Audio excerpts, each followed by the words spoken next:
Good morning, Mary C. Williams friends. This is Miss Britt. We are going to continue to add fractions using models, which is lesson 61. And today we're on page 122. So go ahead and turn there now.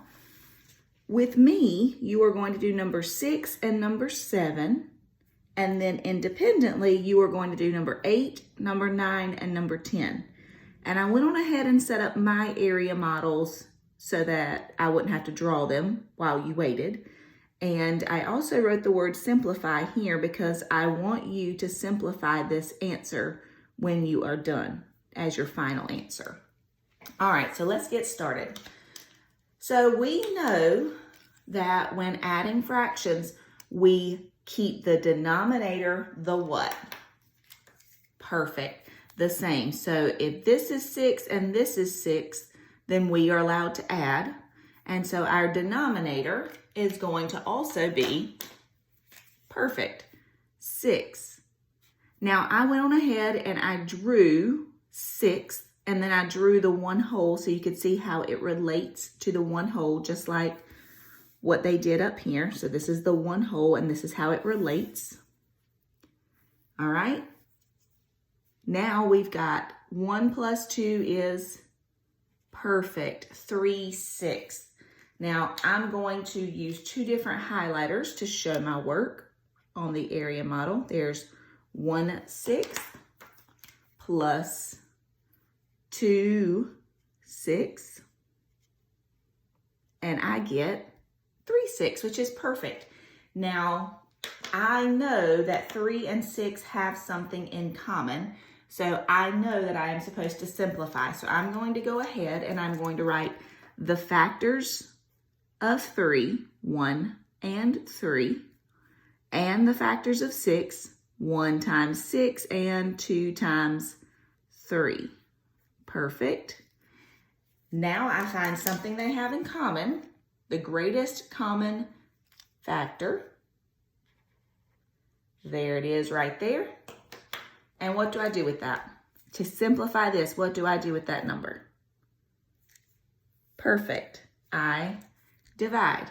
So I say 3/6 divided by 3/3 equals 3 divided by 3 is 1.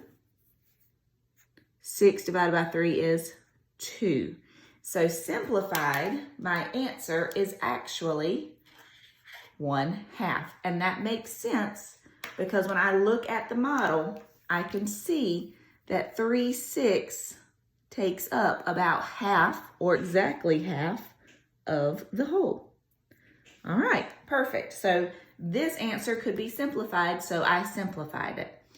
This answer for you for number 9 can be simplified, so I wrote the word simplify there so that you will know to do the same thing. I'm going to do number 7 now. All right, so I did the same thing. I have my model sitting here. I have the one whole at the top. I have 12ths at the bottom. I'm going to find 3/12. 1, 2, 3. And then I'm going to find 9/12. 1, 2, 3, 4, 5, 6, 7, 8, 9. Wow, took up the whole thing. Well, let's go up to the top and see why that happened. We know the denominator stays the same. And then we have 3 plus 9, which is perfect, 12. Well, good golly, that makes sense to us because when you have the same numerator and the same denominator, then this equals what? Perfect, 1 whole, and you should be writing that it equals 1 whole. This is how you simplify a problem like that. So 12/12 is the same thing as 1 whole, and that makes sense to us because when we add up the fraction bars, they take up the length of 1 whole. All right, my friends, you have to do number 8, which is 3/8 plus 4/8 equals something. I would love to see your models. 3/4 plus 1/4 equals something, and make sure you simplify it. 1/5 plus 2/5 equals something, and it cannot be simplified. All right, my friends, thanks so much for tuning in.